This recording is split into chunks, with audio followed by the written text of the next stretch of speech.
that we want from everyone. So I would like to introduce the next guest coming up. We've got the incredible Tom and Dom to come and take the stage and start the fireside chat. Thank you.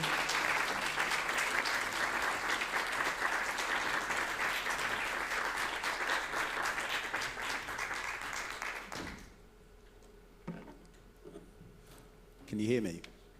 Good stuff. I really needed to hear that. That was such a beautiful message. Thank you for sharing it. Can we give Kike another round of applause?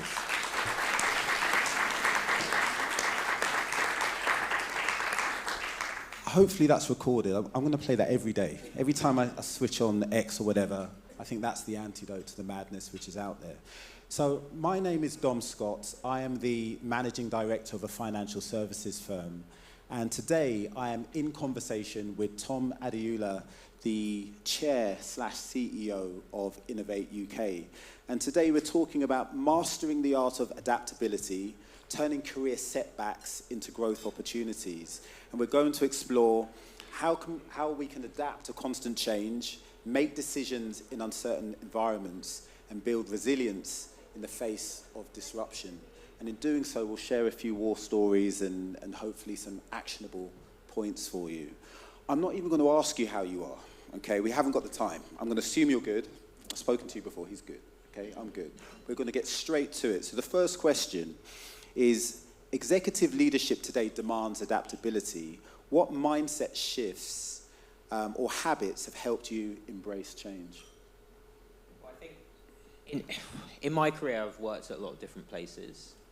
And actually, in the beginning of my career, I was a bit worried because I was like, oh, yeah, I've worked at 5 different places 11 months in a row. I've never managed to hit the year anniversary. And is that going to be a problem for me going in my career? And certainly at that point when I'd done 5, I was quite worried about that. But actually, I think that's been a blessing for me, actually, through my career, because I worked at different places and I worked with people where I built quite a lot of different relationships and I built credibility with them all. So it wasn't really that I worked at 5 different places. I worked with quite a lot of the same people again and again and again in different places.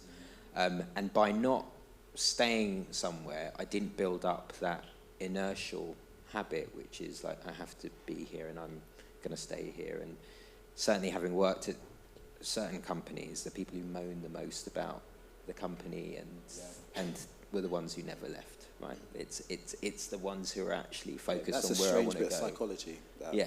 It was a strange thing. So whereas I've learned actually it's all about the problem and what I bring to a problem and how I can solve things. And that has been sort of a key driver, because I thought, am I an industry person? No, I'm a problem solver, and that's what I bring. And if I work with people and I solve problems, I build up a reputation, I build up my network, I build up credibility, and that's what takes me on to the next role and the role after that. And that memory of, I worked somewhere, I solved some problems, this is what I did, this is what I achieved, that's the bit that you hold on to. And that you take with you to the next role. I can do that job because I've solved a problem before. Yeah, I think there's something inherent in what you're saying, where you're saying you're a problem solver, which is an acceptance that problems will be around you all of the time. And I think that's a really important mindset point around adaptability. One of the phrases that resonates with me is business equals problems. The definition of a great business leader isn't your ability to kind of avoid problems, but it's your ability to identify them early and then tackle them in the right way with the right solutions. If your business doesn't have any problems, then arguably it's got a really big problem, because if you're trying to grow your business, then naturally problems will come off the back of that. So, for me, I think acceptance is a really key mindset point, that, change is all around you. There's an impermanence to the world, isn't it? It's in a constant state of flux. So how are you operating within that flux in order to make the most of the opportunities and avoid the things that could potentially be career enders? And also, working lots of different places, you get to see what's common in different places, in different industries. And I think certainly with some of my friends who potentially been one job, one industry person. Yeah. They don't see what their transferable skills are, and they don't understand what they are because they haven't really tested that, and they don't see what's common between different places. That's something I've definitely learned to understand, is that you see the same challenges again and again and again, and you're not fearful of them in terms of the problems, and you learn actually the only thing that's important is trying to surface problems as quickly as possible, because then that gives you more time to try and resolve it. Yeah, I fully agree. And I think when I approach problems and sort of have this idea that they're all around you, they're inevitable, you then need a fixed position to engage with them. And for me, those are my values. And I use my values as a bit of a lens to go, right, how will I engage? So, the point here isn't sort of what are my values, but it's more, do you take the time to then actually think about what your values are? It's very easy to be operational and working at 100 miles per hour without pausing and feeling as though you can take the time to work them out. And the exercise that I follow, and maybe it works for you, is imagine you're, 100 years old, and someone said, your great-grandchild comes to you and says, how should I live my life? Your answer in that moment is essentially your values. You don't need to wait until you're old to sort of give that answer. Apply that now. So for me, the values operate as a lens that you can apply to any situation. So for me, my values are sort of hard work, it's integrity, and it's collaboration. So whenever I've got a problem to engage with, I'm thinking, right, I'm going to need to have to work hard at this. I'm not going to be resentful of that hard work. And I'm going to take a very honest assessment of what that situation is. That's the integrity part. And the collaboration part, I think is something which potentially could be a problem for me, because my instinct is to go, right, I will solve this. And I'll bring it in. But no, I don't have all of the answers. Instead, it's collect the team of people around you. And I imagine you've been in situations like that where the team. Yeah, I fully agree with that point about values. Like to the extent, my first day in this new role, so I'm 4 months into exec chair of Innovate UK. First day presenting to the whole company, I said, "This is me. These are my values." Okay. So the sense of trying to get a sense of who I am and exactly that, how I'm going to show up for all the different challenges that we're facing. This is how I'm going to be working with you, and this is how we're going to have a relationship going forward. And I think that's really important, in the same way that a business, and all my career, it being about what is our company, what's it about, what's our values, where are we trying to go. I think you need to think about yourself in the same way. What's your North Star? What are you about? What's going to drive you? And exactly to your point, I did the same exercise. Yeah. At your funeral, what are people going to be saying about you? Yeah, what really matters. So that's how you think about things. And then as you pull back to where you are now, it's a sense of that's really what's going to drive your day-to-day. It's all of those soft skills in terms of how you interact with other people and interact with challenges. Yeah. And then a few other points come to mind. There's a great phrase from a poem, actually. I'm not going to read the whole poem, don't worry. But it says, triumph and disaster, treat those two imposters just the same. And I love that because it kind of highlights what's going on with change, right? People instantly think the worst, don't they? We have this kind of negative bias and this predisposition to negativity. And it makes perfect sense. It's in our hard wiring. As a species, we're 300,000 years old. We spent most of that, sort of running around on the plains. So we don't want to get eaten. That's how our brain is working. But in the context of a business environment, we're always thinking the worst, and we can, neg ourselves down to, situations or, ideas that aren't very helpful. So you've got to break that cycle. You've got to break it. And what I tend to do is I say to myself, let's take a very matter-of-fact look at what's going on and assess the risks.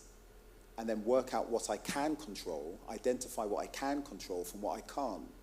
And then on the bits that you can control, get the best people around you and then do as much as you possibly can. And at that point, then you're doing as much as you can. There's no point worrying about it. There's no point fretting about it. Can you identify with that? Yeah, I agree. And I guess through my career, I've always try to look at challenges, and to that point, what can you control, what can't you control? But actually, once you look at a challenge, and if you have particular insight in terms of like, oh, actually, I think there are problems here and here, which I really care about, and if only somebody would do something about that, then it would be better. When you then take a step back and say, oh, nobody else is doing it, but I can see it, actually, there is more opportunity to step into that role to do it than you might think. And through my career, I've basically developed that I don't know, courage, if you like, to step into that space and think, well, you know, if I'm, rather than being the one who's moaning about it, sitting in the office seat who's never going to leave, I'm going to do something about it. And I've taken that sense of agency, like to the point of, if I think about this role that I'm doing now, I'm a startup person. I've never managed to start up more than 60 people, yet now I'm running a government bureaucracy which has over 1,700 people and manages a budget of over 1 billion. The government asked me to do that role. The last government did, and then this current government asked me as well. And at no point did they ask me, did I have the capability to manage a lot of people? But they were interested in the fact that I've spent the last sort of 5 years focused on the innovation ecosystem and what needs to change, and pushing that and doorstepping people. You know, I doorstepped the shadow business secretary, and off the back of that, I got pulled into a panel to work on the startup review for Rachel Reeves, which I co-authored. I met 150 organisations in the process. I forced them to do a bigger thing than they were going to do. And that pulled me into that space. And my big thing was pension reform, pension reform, pension reform. And I met the pension industry by myself because nobody else was doing it. And then off the back of that, the Chancellor moved on Mansion House Compact. So I like to think, if I hadn't have stepped into that space, actually that wouldn't have happened, because there wasn't the energy and the activation to make that happen. So you're stepping into the change. You're not shying away from it. Yes. You're actively seeking, and taking a front footed approach. Once you do it and you have energy and you're active, people basically are attracted to that. They're attracted to people who want to make things happen in a way that you wouldn't otherwise expect. So it's a bit similar of like, I was thinking about board seats, and a friend said, oh, Channel 4 are hiring. I said, that's exactly, I love that brand. I'm going to be on the board. But my background did not manage the spec. So I just convinced the recruiters that they were wrong and that they needed me. So have you always been like this, or have you developed that? I've definitely developed it. So how can the leaders here develop those skills, particularly for people in the early stage of their careers? I would say that I was somebody who, I got a scholarship to an independent school. My dad worked on buses, my mum worked in day nurseries, and I turned up in an independent school, bursary funded, where I was only ever one of 2 black people in the school at any given time. And I therefore wanted to be unequivocally good, and I felt like there's going to be no excuse for anybody to single me out in any way. So I worked really hard, so I was always in the top of the class. I pushed really hard on sport, so I was in all of those. It's exhausting, isn't it? Cliques, so that there was no way that I was sure. And that part of like, then you're okay, and that was the same thing happened in university. There was only one other black person on my course. Yeah. I went to Cambridge University with one other black person. There was another Norwegian Nigerian. I'm Norwegian Nigerian. There was another Norwegian Nigerian at Cambridge at the time. Who's a lot more famous than I am. Richard Oyewade. So he's born the same month as me, etc. And I think coming out of university, I'd always felt like I'm trying not to be controversial, trying not to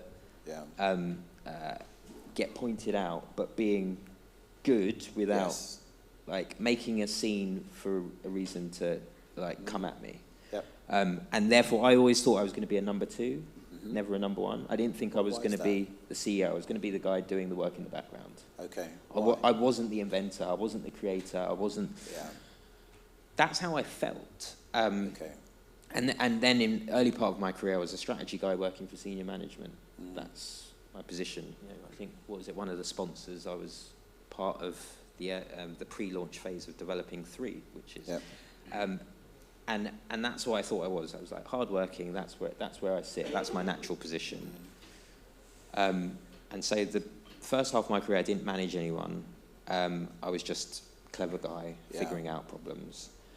But then something happened. Like I worked on a project. The lead person left the project, and suddenly I was in that lead position of trying to solve a big problem. So you were thrust into it, and then on the job you've had to develop. Yeah, I was thrust into it, and it was a nightmare. I was doing 100-hour weeks. It was like, this thing is going to blow up, but I basically became a hero through that project. I see.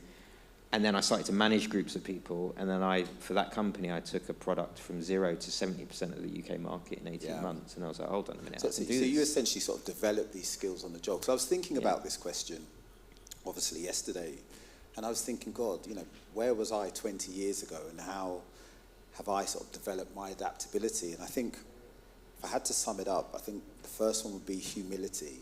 I think when people start working in an organisation, their attitude is, what can I do for you? And if that's not reciprocated, it very quickly turns into resentment. That resentment turns into you not listening. And then when you stop listening, you're not learning anymore, you're not developing. So for me, I'm always thinking, right, how can I stay teachable?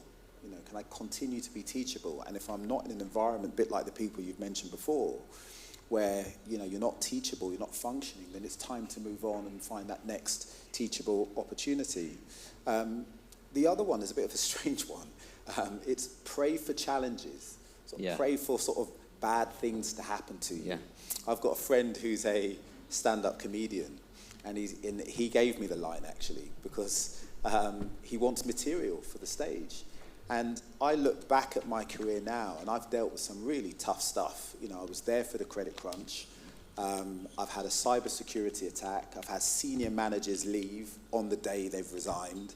The Liz Truss budget, as an example, and of course, COVID-19.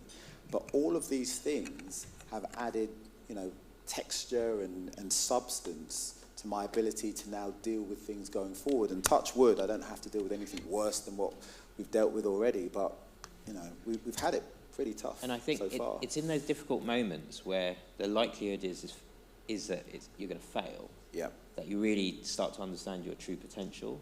And what you don't realise is people around you do understand how difficult this situation you're in is. And therefore, if you exceed expectations, you're like, that's a wow moment. Whereas if you're just in a great company, like big companies, they sort of create processes which try and sort of lop off your ability to excel, but also to do badly. So it's very difficult to show yourself. Yep. And so you want moments which are hard, because those are moments where you can really show, wow, this person is able to do this. Exactly that. Especially when you've got when the stakes are low, I would say. Where the stakes are low, then you're in a position where you can be more resilient to bad things. When the stakes are higher and maybe you've got bigger bills to pay, more responsibilities, then there's a much tighter margin for that type of thing. So attract some of those problems. If you see something happening, a bit like you've said before, be on the front foot, get involved, and there'll be a ton of lessons in there to learn from.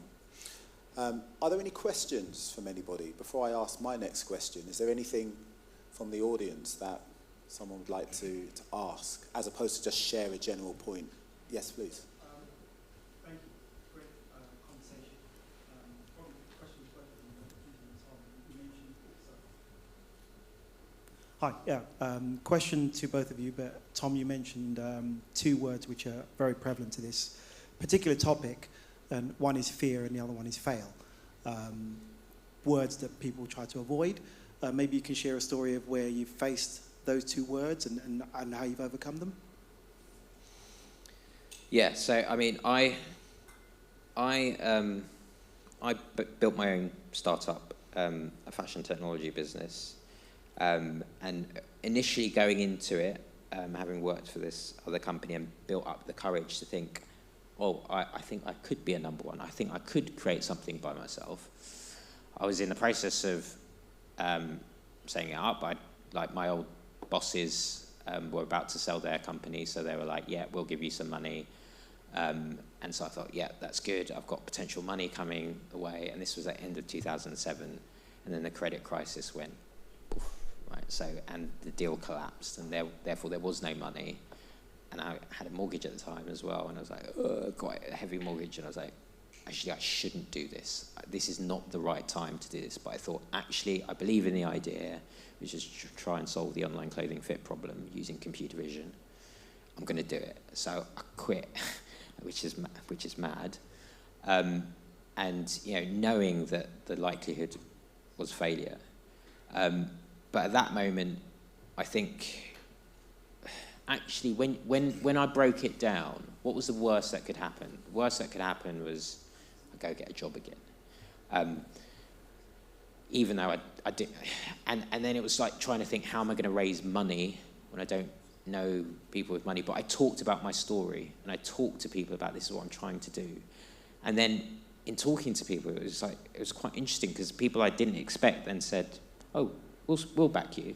And I got literally 10K from an aunt, 10K from an old school friend, 10K from a university friend, 10K from an old boss, and 10K from a random guy I met at the top of the Gherkin. And I lied to the bank to get 10K for a car loan. And that was my working capital. And then it was like, right, okay, I need to try and eke out 200K's worth of favours to try and get to what I thought was a problem statement solution that would allow me to raise money. And I managed to get there. And I was like bootstrapping, I was doing favours for other people, I was cycling around on my bike everywhere. And that actually was one of the happiest times. It was like a time full of like real hope and expectation, like prime moment of hope. And I would say I had an 11-year journey. I managed to raise £25 million during that process, none from venture in the UK, nearly 80% of it from Asia. I sold the business, I made a bit of money, but ultimately I think I failed. Right? So that business was a failure. My later investors all lost money. But actually, I think I'm very proud of the fact that I worked with amazing people, developing incredible people, the experiences I had, the learnings I've had, and there's no way I'd be doing this job or have had the experiences since without it. So that journey has taken me to amazing places. And I think once you start, like, you've got to think, if needs be, what's the worst thing that can happen? You've got a career, you can go back to a job. I think you've got to take those moments and really sort of take those leap and trust in yourself. That's the thing. Like, what are your core skills? Trust in yourself to take those moments, and they will take you interesting places. How are we doing for time? Another 5 minutes or so. I've got a very different take on your question there. Great question. I suppose it's fear and failure. Is that right? I suppose the fear was a fear for my existence and the company's existence, and the failure was a complete system failure.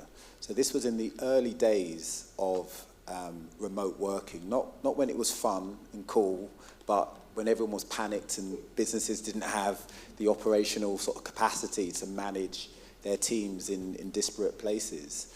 And I turned up to work one day, turned up to work, I went to my office, CRM didn't work, phone lines didn't work, Teams didn't work, emails weren't working. We had been the victim of a 0-day cybersecurity attack. I popped downstairs, kids are having breakfast, wife's making breakfast. She says, "You okay?" I was like, "Not really." I'm very not okay. And in that moment, what do you do? Because instantly, being the managing director, people are looking to you to have all of the answers. And luckily, I say luckily, but actually it's business planning. We had a business continuity plan. So I had every single staff member's mobile number in my phone. So I was able to communicate with everybody.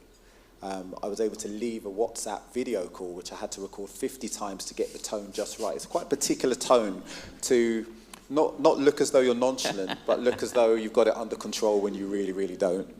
And there's a number of different things that I had to do in that moment. The first one is manage myself and do whatever I had to do. Remember that problems happen, and you're there as a leader, not just to sign off expenses every now and again, but you're there to deal with the complicated things, the big things, the career-ending type things, and this was my moment to shine. I suppose the other point was it was important I read the board. I didn't have a complete picture. I didn't have all of the information, but it was important to get as much information as I could and speak to as many people as possible to not just get the data, but the experiential data as well, to get a sense of what the landscape looked like.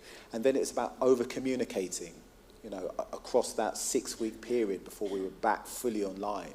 It's just constantly staying engaged with people. And then the last one, I suppose, is just, surrounding yourself with a core team and then meeting with that team, first thing in the morning, getting ahead of the problem. So whenever I think about change, I think about, change that you may decide to impose, or sometimes change is imposed on you and it may not necessarily be positive.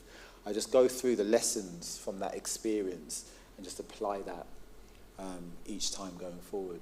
And I imagine you've had some experiences akin to this. Yeah, I mean, I think if I, again, think through my time running retail, there's so many moments. So many moments of, a couple of times we were raising money and it went to the wire and really trying to call somebody's bluff where we had minus money in the bank and we were dead. Yeah. There was another time where we had a big meeting with a potential client and we didn't have anything that worked. And I just had to go, we have to go to the meeting. And people had been working all night. And I was like, okay, how are we going to manage this meeting? What are we going to say? What are we going to do? And then as we were going on the train, heading to the train, I picked up a penny. I was like, I picked up the penny. We're going to have good luck today. It's going to be fine. And you have to pick up the people that you're going with. And then as we were on the train, they managed to get something to work. And therefore getting the laptops out, connecting via tethering to the phone, trying to figure out how to then do it. You didn't give up, you just kept pushing. Didn't give up. Yep. And got to that 9 a.m. meeting. The client was wowed. They were like, this is great. Let's move forward. And so you go from the roller coaster position of we're dead, to then in that same week getting a call saying, can you be in Israel tomorrow to meet somebody? And then you're like, okay. And then that person wants to put a huge sum of money into your company. These roller coaster rides. And you as a leader have to manage that, because you can't, your team to be successful and be able to execute need to be able to function within a sort of emotional zone which is narrower than the zone that you are trying to manage and deal with as the leader. So I always think my role is to set strategy and vision and then basically get things out of the way that can enable my team to execute. It's like I'm in service of the team, not the other way around. What a fantastic point to end on. I think we could both talk for another couple of hours or so, but we'll be here across the day in the networking, so feel free to ask us any other questions. Thank you for listening. Thank you.